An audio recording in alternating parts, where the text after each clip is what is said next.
In questo breve filmato mostro come collego la coda di topo al finale, come creo un bracciolo sul tip e infine come collego la mosca al tip. Sono numerosi i modi di collegare la coda di topo al finale, ma dopo averne provato diversi, grazie anche al consiglio di pescatori più esperti, oggi utilizzo questo sistema che ha rispetto ad altri il grosso vantaggio di essere quasi invisibile, non invasivo e di scorrere perfettamente negli anelli. All'inizio utilizzo un ago molto sottile per forare la coda di topo e successivamente inserisco un ago di dimensioni maggiori, che utilizzo solo per questo scopo, in quanto con il calore diventa inutilizzabile per altri usi.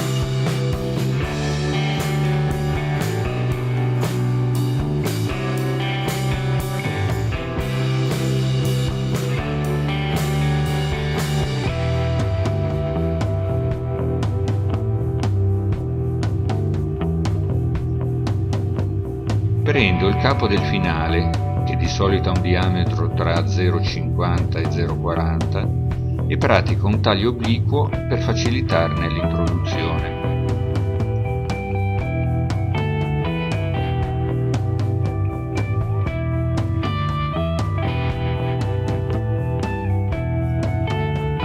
Creo quindi col calore una pallina sul finale, che impedisce lo stesso di sfilarsi e consente facilmente di sostituire il finale anche in fase di pesca. Basta avere un accendino.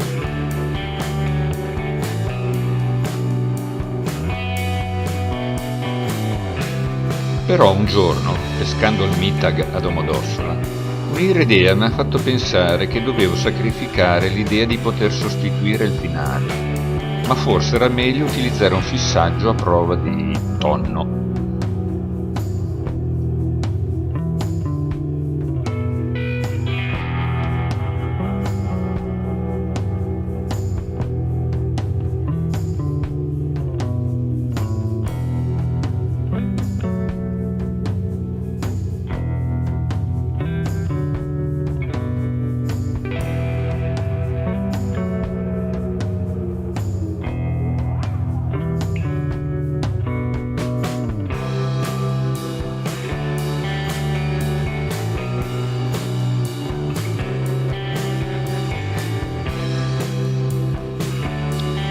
Quindi da allora con una goccia di ciano acrilico non ho più perso finale, tip e mosca. Ovviamente se devo sostituire il finale sono costretto a tagliare mezzo centimetro di coda e rifare il tutto, anche se in molti casi preferisco non toccare questo collegamento e cambio dallo spezzone dello 0,50 del finale in giù.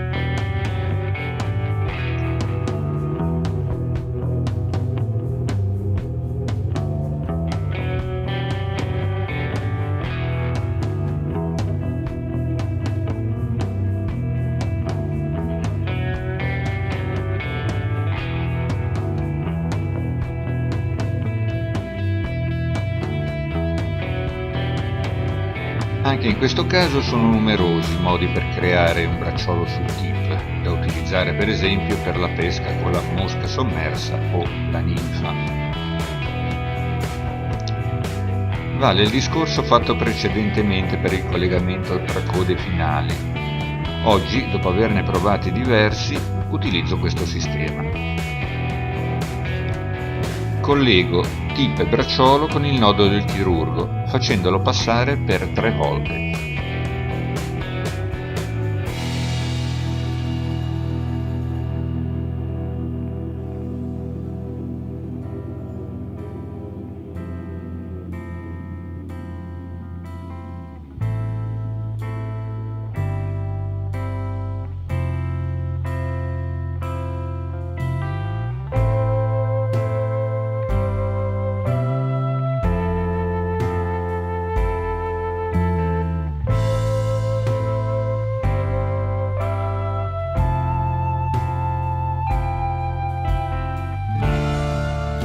A questo punto bisogna decidere quale dei due spezzoni utilizzare per collegare la mosca.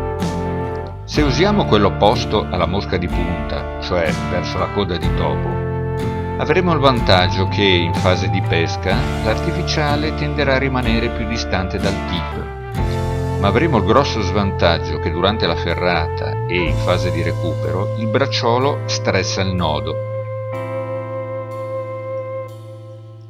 Si vede facilmente simulando la ferrata.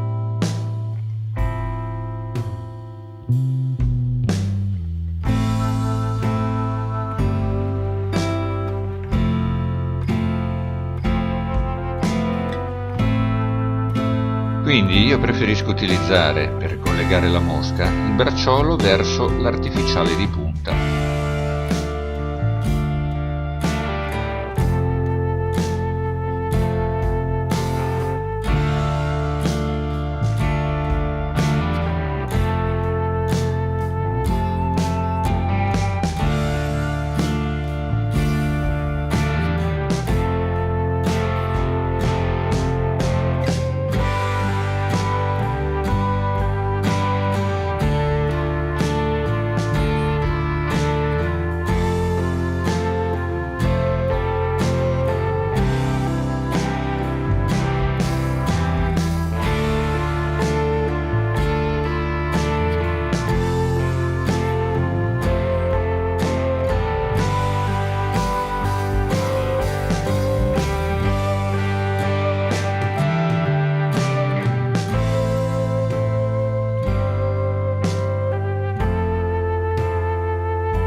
In questo caso non sono necessari commenti.